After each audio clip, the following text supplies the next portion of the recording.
In this video, I'm going to show how to turn a double play at second base as a shortstop. Let's first start with our footwork. Now, this is going to depend on where the ball is being thrown from or what kind of throw it is, but let's just talk about our typical setup as a shortstop. So first, I want to see where the ball is coming from, and let's just start with second baseman. Second baseman's going to be throwing to me, so I'm going to make sure that I'm squared up to her. If she's more up the middle, I'm going to be turned a little bit more this way. If it's first baseman, I'm going to be turned here, but let's just go back to second baseman throwing me a ball. I'm going to be approaching the bag, and I'm going to be focused on staying on this outside corner. So I essentially want to be straddling this back corner here. My left foot's going to be in front, and then my right foot's going to be back. My left foot is going to be hitting the ground when the ball hits my glove. Right when the ball is hitting my glove, I'm going to be swiping with my right foot, turning my body, and throwing to first base.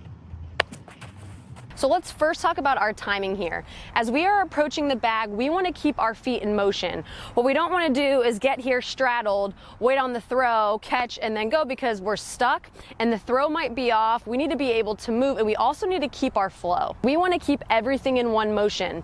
And normally in softball, we don't have enough time to sit here and wait unless we're really shaded up the middle. It's usually a bang bang play, but we want to be here, get our feet moving, and then as we're going to catch the ball, our left foot is going to be hitting at the same time. So right when the ball hits my glove is when my glove foot is hitting, because it's going to allow me to keep my momentum going to my target. Now again, that's an ideal situation. Not every throw is going to allow us to do this.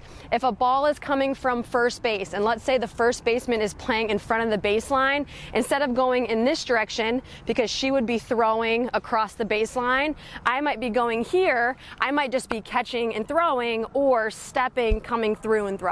You really just want to make sure that you play the ball first. Now, the second thing that you want to keep in mind is as you are going to turn your body, you want to make sure that you're completely turning and you're lined up with your target. So front shoulder, front hip is in line with your target. Because our momentum is taking us in this direction, it is really easy to catch and then kind of float off into right center and be open as we're trying to throw to our target. If we're opened up, our arm is getting away from us and we just don't have a very strong throw. So as you're turning, you do want to stay tight, but not too tight to the bag, because if we're too tight to the bag, when we turn, our feet are going to be in the baseline. That runner is going to take us out. So I don't want to be too close, but I also don't want to be too far. I want to be just that perfect distance away to where I can turn quickly and I'm not in that baseline. Along with staying tight to the bag, I want to make sure that my steps are short as I'm transitioning to throw.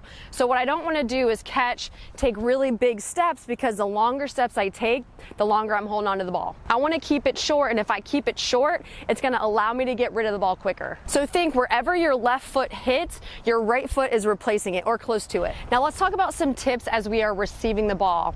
One, we want that ball to travel to us if we can help it. So if it's a decent throw, I don't want to reach out to catch, because if I do that, I'm going to have to bring it in and transfer, and that takes too long. So I want that ball to travel. That ball is going to be about right here by the time I catch it. That's going to give me the best opportunity to throw that girl out. So like I said earlier, not every throw is going to be perfect, and you're not going to be able to swipe like I just showed. You just want to make sure that you are set up in the direction of where the ball is coming from. So for example, if second baseman is playing straight up, I'm going to be facing her on this outside corner. If she's going up the middle, I'm just going to turn a little bit more, still on this outside corner. If the first baseman's throwing it, I'm going to be turned in her direction. If she is behind the baseline, I'm going to be even with her, and I'm going to be on the outside of the bag. If she's playing in front of the baseline, I'm going to be lined up with her, and I'm going to be on the inside of the bag. I don't want her in front of the bag and me on the outside of the bag, because we're going to be crossing with the throw, and we have the possibility of hitting that runner. If the pitcher is throwing to me, it's just going to depend on which side she is on. So to sum up how to turn a double play as a shortstop, as I'm approaching the bag, my feet are staying in motion, so they don't stop.